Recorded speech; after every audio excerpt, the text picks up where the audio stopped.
Hello everyone, my name is Jyoti Rana and I am assistant professor in St. Andrews Institute of Technology and Management. So today we are going to study about the computer aided electrical machine designing, general features and limitations of electrical machine design. CAEMD की full form क्या है? Computer aided electrical machine designing. अब electrical machine designing का मतलब क्या है कि मैं अपनी मशीन्स को एक्चुअल में डिज़ाइन करने से पहले, मतलब उसमें स्टेटर लगा के, रोटर लगा के या फिर वाइंडिंग करके ट्रांसफॉर्मर बनाने से पहले मैं उसकी डिज़ाइनिंग कंप्यूटर में करती हूँ with the help of the software named MATLAB. एक मैटलैब सॉफ्टवेयर होता है जिसकी हेल्प से मैं अपने कंप्यूटर में अपनी मशीन्स की पहले डिज़ाइनिंग करती हूँ। अब मैं ये डिज़ाइनिंग क्यों करती हूँ?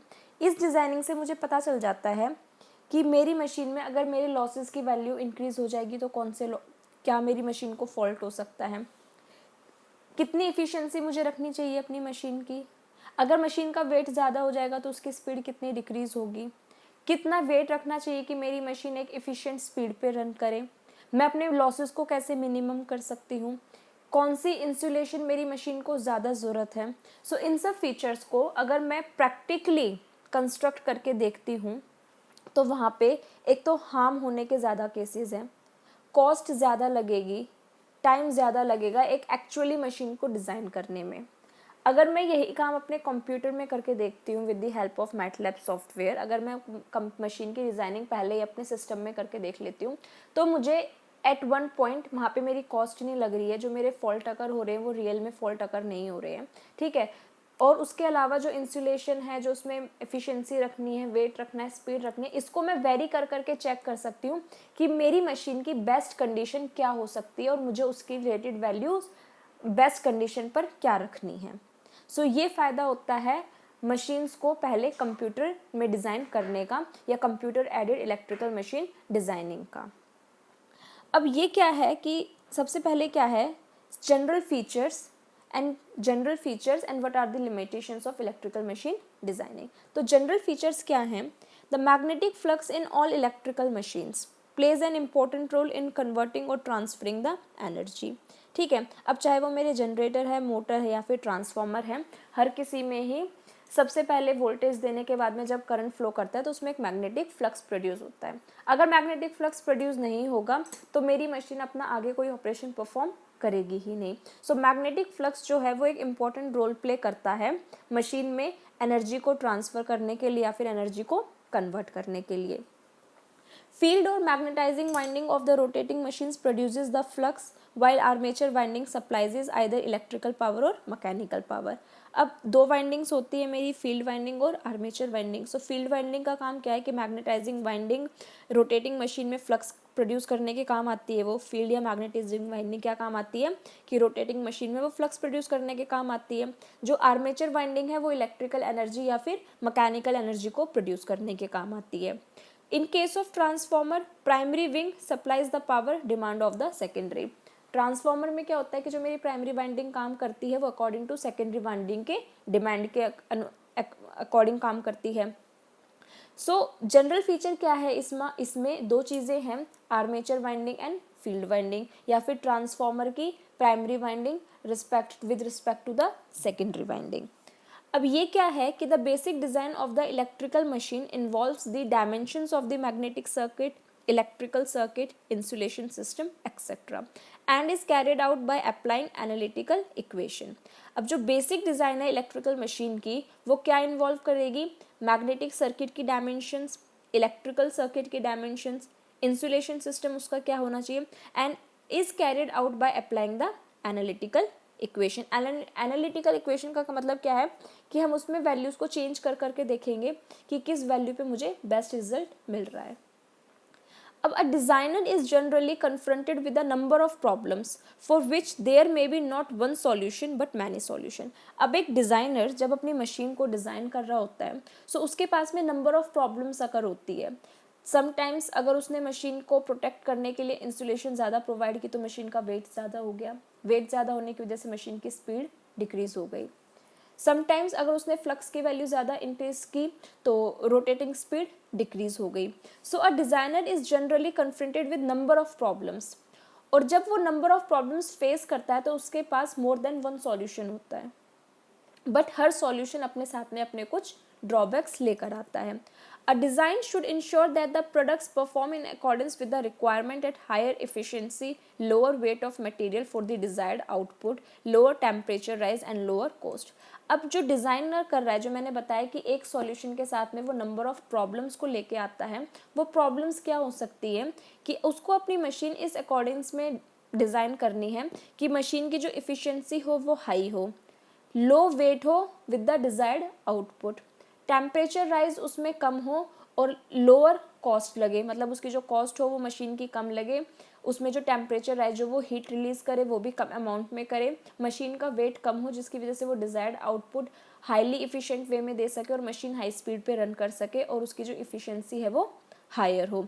Also that machine should be reliable and durable. A practical designer must effect the design so that the stock, standard frames, punching, etc. is adaptable to the requirement of the specification. The designer must also effect some sort of compromise between the ideal design and a design which comply with manufacturing conditions. An electrical designer must familiar with the national and international standard. अब जब machine कोई भी designer machine को design करता है तो उसको कुछ इंटरनेशनल एंड नेशनल स्टैंडर्ड्स को, मशीन की जो एक रेटिंग्स होती हैं, फिक्स्ड रेटिंग्स होती हैं कि इतनी ही फ्रिक्वेंसी होनी चाहिए, इतनी ही स्पीड होनी चाहिए, तो एक कुछ इंटरनेशनल स्टैंडर्ड्स के कुछ प्रोटोकॉल्स हैं जो उसको फॉलो करने पड़ते हैं. वो कैसे हो सकते, क्या क्या हैं वो? सबसे पहले Indian standard IS and bureau of Indian standard BIS India का, British standard BS England, international electrotechnical commission IES, NEMA the national electrical manufacture association. So ये कुछ स्टैंडर्ड्स है जिनके प्रोटोकॉल्स जब डिज़ाइनर अपनी मशीन को डिज़ाइन करता है तो उसको इनके प्रोटोकॉल्स को ध्यान रखना पड़ता है. Specifications the deals with the machine rating, performance requirement etcetera of the consumer, cost of material and labour, manufacturing constant.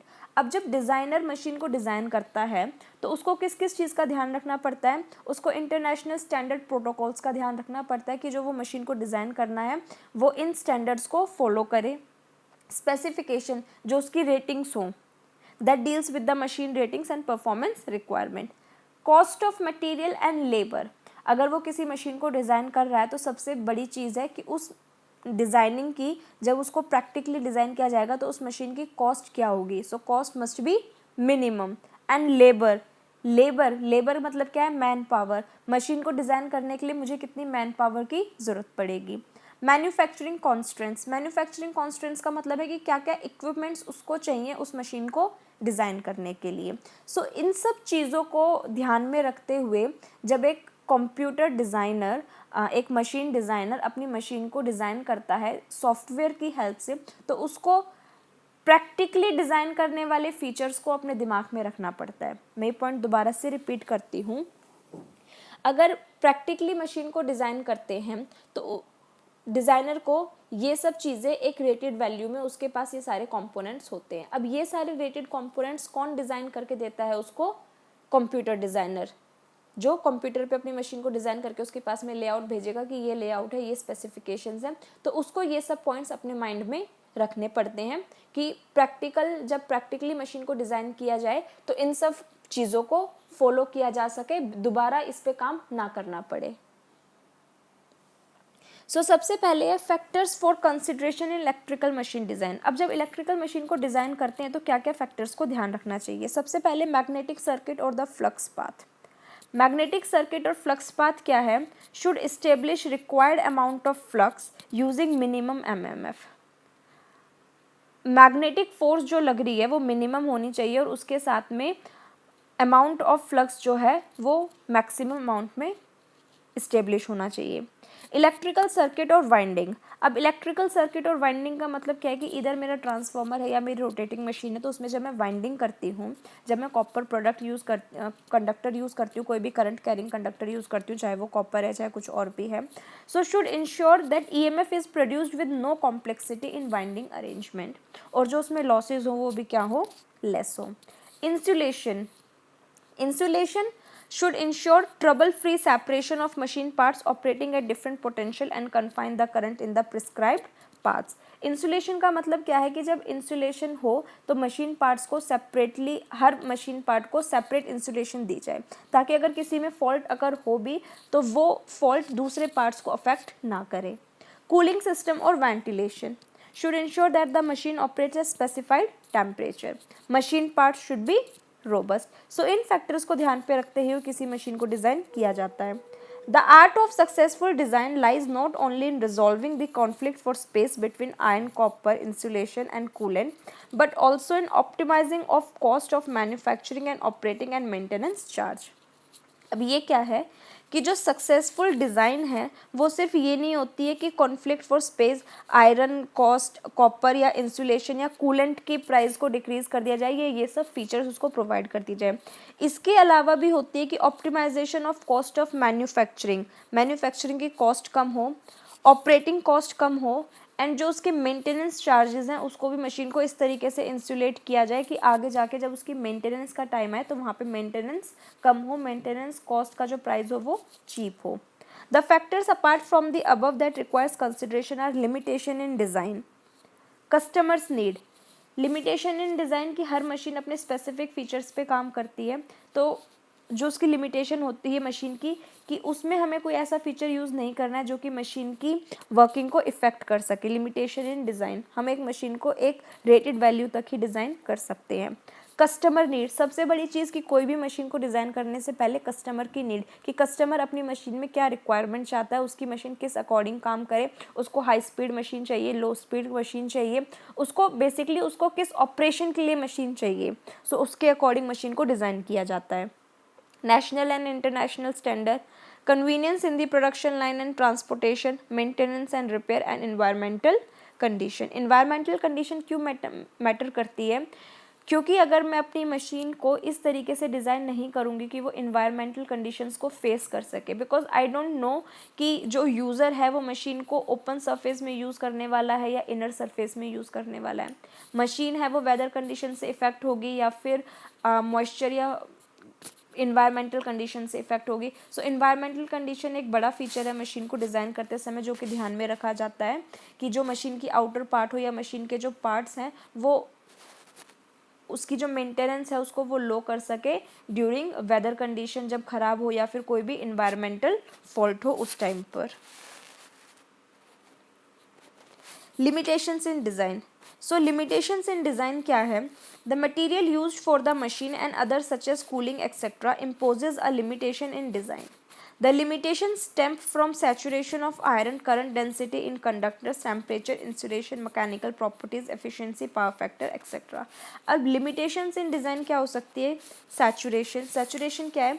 Higher flux density reduces the volume of iron but drives the iron to operate beyond knee of magnetizing curve or in the region of saturation. Saturation of iron poses a limitation on account of increased core loss and excessive excitation required to establish a desired value of flux. It also introduces harmonics. अगर saturation machine में increase हो जाती है तो core loss increase हो जाता है, harmonics noise उसमें increase हो जाती है. Current density, अगर करंट डेंसिटी हाई होगी तो जो वॉल्यूम ऑफ कॉपर है वो डिक्रीज हो reduces the copper of volume of copper but increases the losses and temperature. इस पॉइंट को दोबारा से रिपीट करती हूँ. करंट डेंसिटी क्या है कि अगर करंट डेंसिटी हाई होगी तो जो कॉपर की वॉल्यूम है मशीन में, जो क्वांटिटी है वो रिड्यूस हो जाएगी बट उस टाइम पे लॉसेज एंड जो टेम्परेचर है वो राइज हो जाएगा. Temperature poses a limitation on account of possible damage to insulation and other materials. अगर मशीन का टेम्परेचर इंक्रीज हो जाता है तो वो इंसुलेशन को ब्रेक कर देता है और अदर मटेरियल्स को फॉल्ट कंडीशन में ड्राइव करता है. Insulation, both mechanically and electrically weak, poses a limitation on account of breakdown by excessive voltage gradient, mechanical force or heat. अगर इंसुलेशन को अच्छे से नहीं किया जाता है बोथ मैकेनिकली और इलेक्ट्रिकली, अगर वो वीक होती है तो poses a limitation on account of break down by excessive voltage gradient and mechanical forces और हीट.